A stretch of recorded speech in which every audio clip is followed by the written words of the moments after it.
Assalamualaikum warahmatullahi wabarakatuh. Let me introduce myself. My name is Rukun Budi Santoso. Here I will discuss material about decision making, planning, and strategy. Introduction. Decision making, planning, and strategy are essential components of management.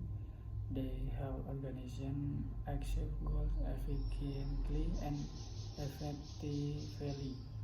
Three processes are interconnected and form the foundation of managerial success. Decision making adalah proses memiliki tindakan terbaik dari beberapa alternatif untuk memecahkan masalah atau mencapai tujuan tertentu.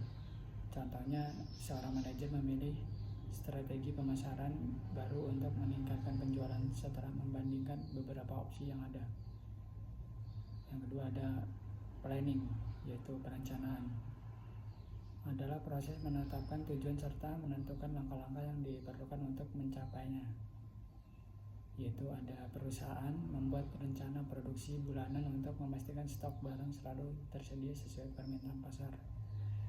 Dan ada lagi strategi, yaitu rencana jangka panjang yang dirancang untuk mencapai tujuan organisasi secara kompetitif dan berkelanjutan, yaitu perusahaan menggunakan strategi diferensiasi produk agar mampu bersaing dengan merek lain di pasar. Decision making definition: the process of selection the best alternative from several options to solve a problem.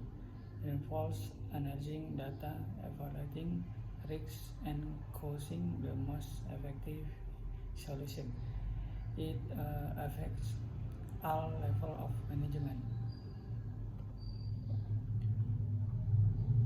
Proses memiliki alternatif terbaik dari beberapa pilihan untuk memecahkan suatu masalah. Proses ini melibatkan analisis data, evaluasi risiko, dan pemilihan solusi yang paling efektif. Pengambilan keputusan mempengaruhi semua tingkat manajemen, melalui dari pimpinan tertinggi hingga karyawan pelaksana. Contohnya, seorang manajer harus memiliki apakah akan menambah karyawan baru atau melatih karyawan yang sudah ada untuk meningkatkan produktivitas. Types of decision making, jenis-jenis pengambilan keputusan. Programmed decision, keputusan yang rutin dan berulang biasanya sudah memiliki prosedur tetap, yaitu menentukan jadwal kerja mingguan karyawan. Berikutnya, non-programmed decision, keputusan untuk masalah yang unik atau kompleks dan memerlukan pertimbangan khusus. Contoh, pengambilan keputusan saat terjadi krisis ekonomi.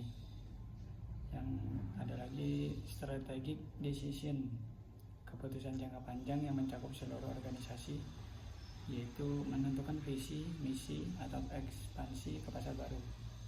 Dan yang terakhir ada operational decision, keputusan yang berhubungan dengan kegiatan manajemen sehari-hari, yaitu mengatur pembagian tugas harian di departemen produksi.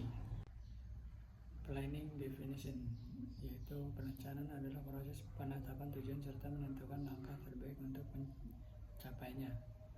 Proses ini melibatkan peramalan, forecasting, menetapkan tujuan, goal setting, dan penyusunan strategi preparation. Perencanaan membantu mengurangi ketidakpastian dan memberikan arah yang jelas bagi organisasi. Contohnya, sebuah perusahaan membuat rencana tahunan untuk meningkatkan penjualan sebesar 20% dengan memperluas jaringan pemasaran.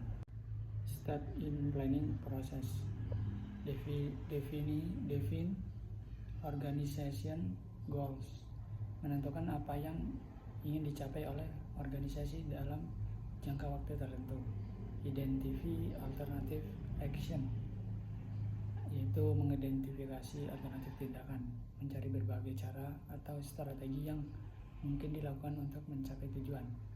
Ada lagi evaluate alternatif, mengevaluasi alternatif, menilai kelebihan, kekurangan, serta resiko dari setiap alternatif yang ada. Choose the best plan, memilih rencana terbaik. menentukan rencana yang paling efektif dan efisien untuk dijalankan. Yang terakhir ada implement and monitor, melaksanakan dan memantau, menjalankan rencana yang telah dipilih, serta memantau hasil agar sesuai dengan tujuan. Strategi berfungsi untuk menyelaraskan kekuatan organisasi dengan peluang yang ada di lingkungan eksternal. Dengan strategi yang tepat, organisasi dapat bertahan dan berkembang di tengah persaingan. Contoh, perusahaan menggunakan strategi inovasi produk untuk memenangkan pasar dan meningkatkan loyalitas pelanggan. Levels of strategy, tingkatan strategi. Yang pertama ada corporate strategi korporat, mengatur arah keseluruhan organisasi termasuk keputusan besar seperti ekspansi, investasi, atau diversifikasi bisnis. Contohnya, perusahaan memutuskan untuk membuka cabang di luar negeri. Yang kedua ada business strategi, yaitu strategi bisnis, menentukan cara bersaing di pasar tertentu agar produk atau layanan unggul dari pesaing, yaitu menggunakan strategi diferensiasi produk untuk menarik segmen pasar tertentu. Yang terakhir ada fungsional strategi atau strategi fungsional, berfokus pada tindakan spesifik di tiap departemen seperti SDM, pemasaran, produksi, dan keuangan untuk mendukung strategi bisnis. Contohnya ada departemen pemasaran membuat kampanye promosi digital untuk meningkatkan penjualan. Relationship between the three, hubungan antar ketiganya. Decision making, pengambilan keputusan, memilih alternatif terbaik dari beberapa pilihan yang ada. Planning, perencanaan, menetapkan jalur atau langkah-langkah untuk mencapai tujuan organisasi. Strategi, menentukan arah jangka panjang untuk mencapai kesuksesan. Ketiga proses ini saling berkaitan dan bekerja sama untuk mengarahkan organisasi menuju kinerja yang berkelanjutan. Dengan strategi yang jelas, perencanaan yang matang, dan keputusan yang tepat, organisasi dapat mencapai tujuan secara efektif dan efisien. Level of strategi, hubungan dalam tingkatan strategi. Decision making, planning, and strategi saling bergantungkan satu sama lain. Ketiganya tidak bisa berdiri sendiri. Keputusan yang baik harus didukung oleh perencanaan yang jelas dan strategi yang tepat. Yang kedua ada manajemen yang efektif, membutuhkan keputusan yang baik, perencanaan yang jelas, dan strategi yang kuat. Kombinasi ini membantu organisasi berjalan terarah dan efisien. Ketiga elemen tersebut membantu organisasi untuk beradaptasi, tumbuh, dan mencapai kesuksesan. Dengan sinergi antara pengambilan keputusan, perencanaan, dan strategi, organisasi dapat menghadapi perubahan dan bersaing secara berkelanjutan. Thank you for your attention. Assalamualaikum warahmatullahi wabarakatuh.